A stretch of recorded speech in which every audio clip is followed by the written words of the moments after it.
Jeep's all-SUV lineup gets a major upgrade with this 142 replacement of the old Compass and awful Patriot. Cleveland, Ohio. Jeep sells nothing but SUVs, and for the most part, they're excellent SUVs.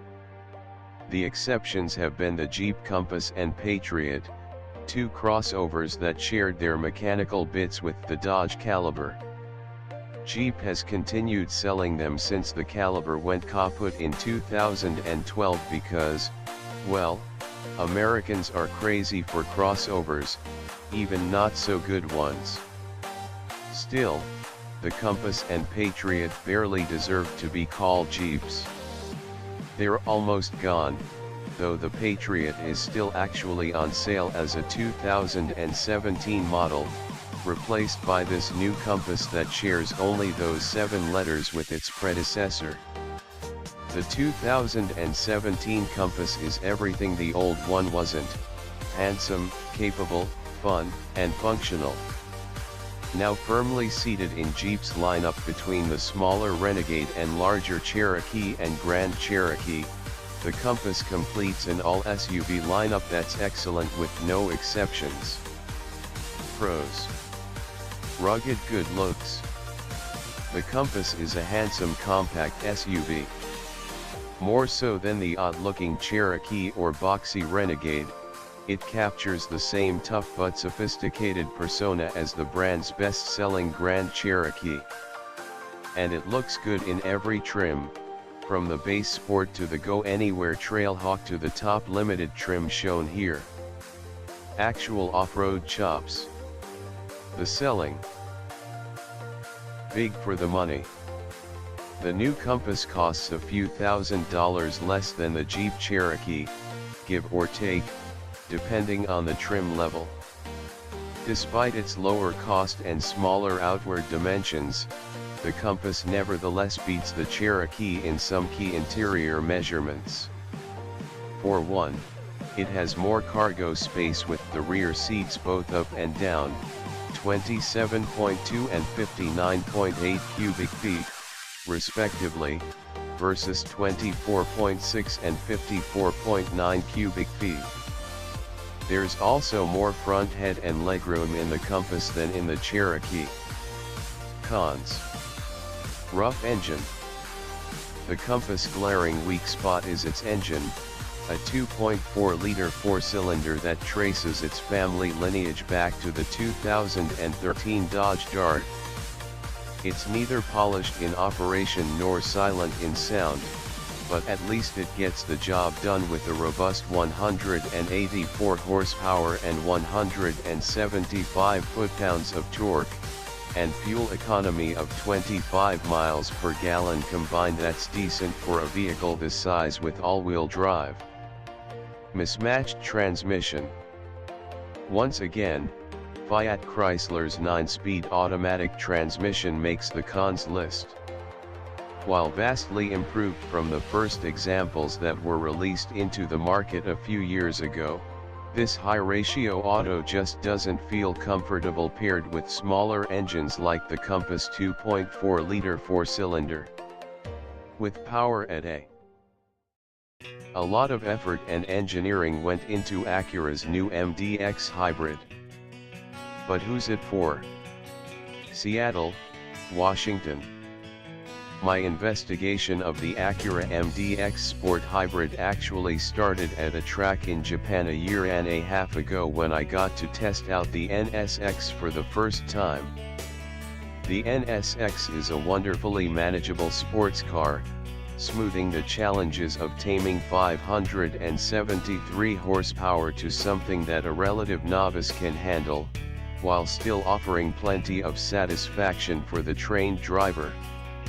The 3-motor hybrid powertrain in the MDX uses some of the exact same components that are found in the NSX, like the small, lithium-ion battery, while others have been repackaged and reworked to be more efficient and or more powerful. The power control unit is different, for example, here tuned for the larger SUV rather than the sedan or sports car feel. and the 3-motor setup has been reversed to put 2 motors in the back in the MDX and just one up front. A lot of the engineers who worked on the NSX also worked on the MDX, directly bringing their experience from the Halo model to improve the efficiency of the world's best-selling 3-row luxury SUV. A disclaimer-filled description: we nothing, that's what. But the big question is whether or not buyers will pony up the extra money for all of this tech and efficiency. While Acura is proud of the SUV, it's not predicting outrageous sales numbers. In fact, Acura expects the MDX Sport Hybrid to make up only about 5% of overall model sales, something like 2,000 to 3,000 units each year. This makes sense, since the overall take rate for hybrid SUVs usually sits in the mid to high single digits. That said, if Acura trains its dealers right, the gas-electric MDX could do well. A similarly equipped, high-end, gas-only MDX SH-AWD Advance is only $1,500 less than the hybrid model, $56,500 versus $58,000. Given that Acura's math says that a hybrid MDX driver can expect to save about $450 a year in fuel costs, the hybrid will pay for itself in just over 3 years.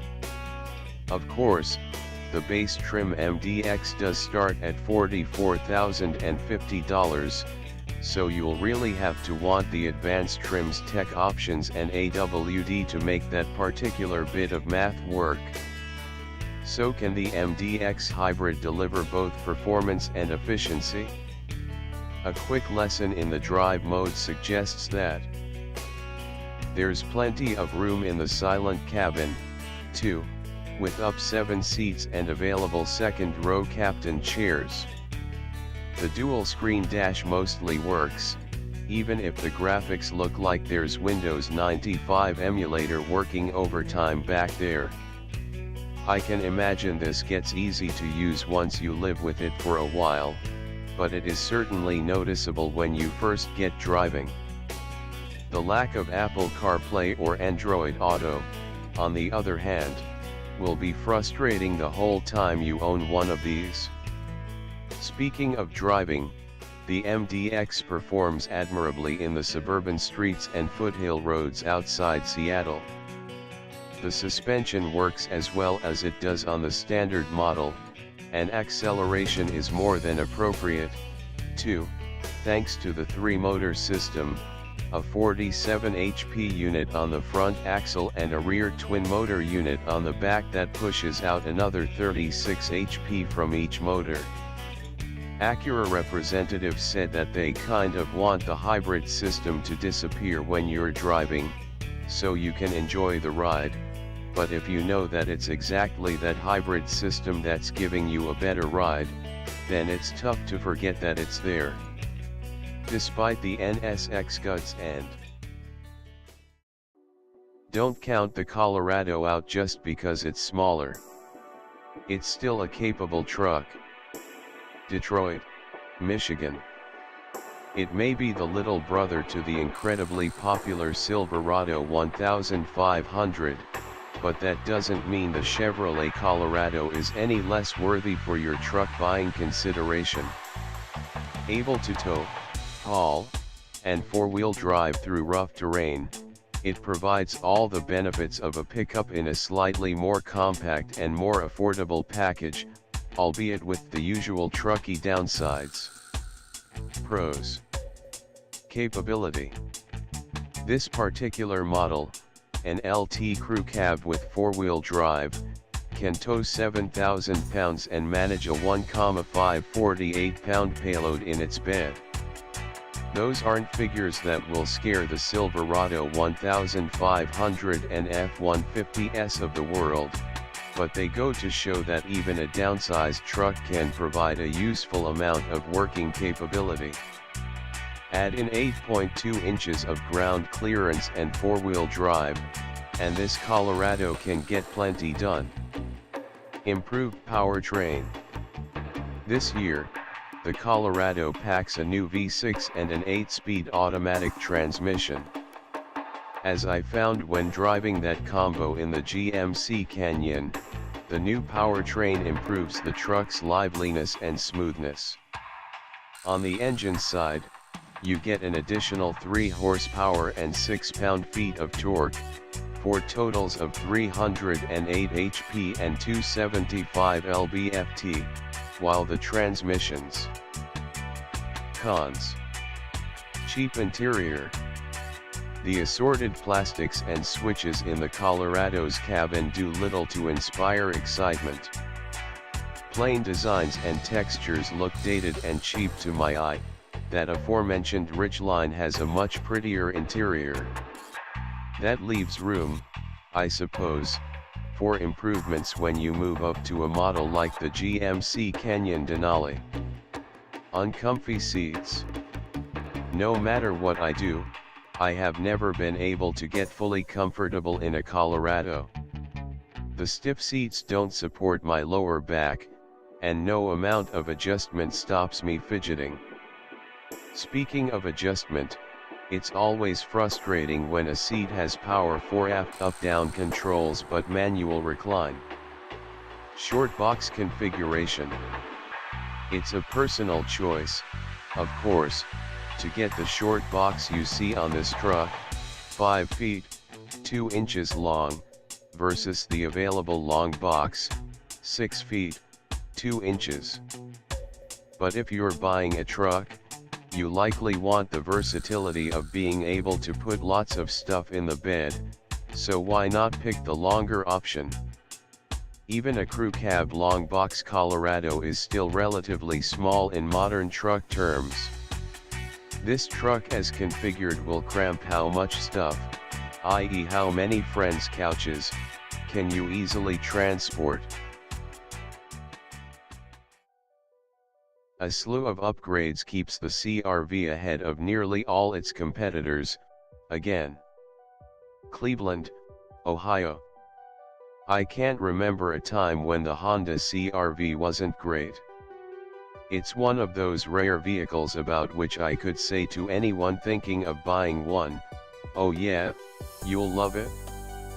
The all-new 2017 Honda CR-V is better than before across the board with more interior space, greater fuel efficiency, and access to more advanced safety features. This new version hasn't improved enough in any one area, though, to justify saying, oh yeah, you have to get the new one. Such is the curse of continued excellence. Pros. Huge trunk. The CR-V has a massive cargo area thanks to the shape of its rear roofline. Rather than sloping downward after the first row of seats, it stays relatively flat until the very end of the vehicle. The result is a cavern facing you when the rear hatch opens. The load-in height also remains very low, which is a feat considering ground clearance has risen a full 1.5 inches. This cargo hold is a dream for new parents wondering how they're going to fit a stroller, diaper bag, toys, and more in a compact crossover. You can fit everything in the CR-V. Extra safety standard. Following Toyota's lead, Honda has now made its Honda Sensing suite of advanced safety technology standard on all but the CR-V's least expensive trim level. It comes with an automatic accident warning and brake to avoid system, lane departure warning with active lane keeping assist and a similar road departure mitigation system, and adaptive cruise control. All of that comes standard for as little as $26,695 on the front-wheel drive CR-V X Toyota, Subaru, and now Honda are the only ones offering these advanced safety features at either low cost or as standard equipment on the majority of their models' trim levels, and should be applauded for it. Cons. Nitpicks. It's difficult to fault the CR-V for much, so here's a grab bag of small things that might annoy you. Kudos to Honda for adding a physical volume button to the CR-V's touchscreen infotainment system, but its presence makes the absence of a physical tuning knob on the right side of the screen as annoying as not having a volume knob was last year.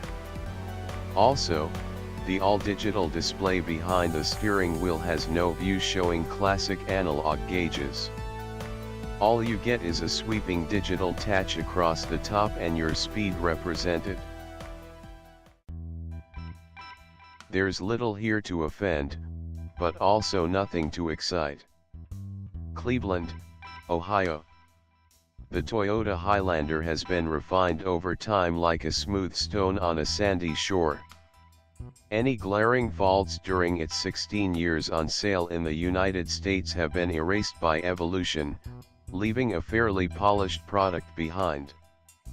For 2017, Toyota has continued tweaking the Highlander with changes that only make this three-row crossover better, including making its Safety Sense suite of advanced safety equipment standard on every trim level. For families who place safety at the top of their priority list, that alone could sway them toward the Highlander. It does, however, still have some rough edges. Pros: comfortable and composed ride. I was impressed with the Highlander's agreeable ride and composed handling. The suspension is on the softer side, which isolates occupants from potholes and railroad tracks, but it doesn't feel squishy in corners. There's a good balance here that's perfect for suburban parents schlepping their kids. Clever tray in the dash. The Highlander features a tray in the dashboard that runs from below the climate controls all the way to the front passenger's door. This space is great for keeping phones, papers, keys, and all of the other detritus of daily family.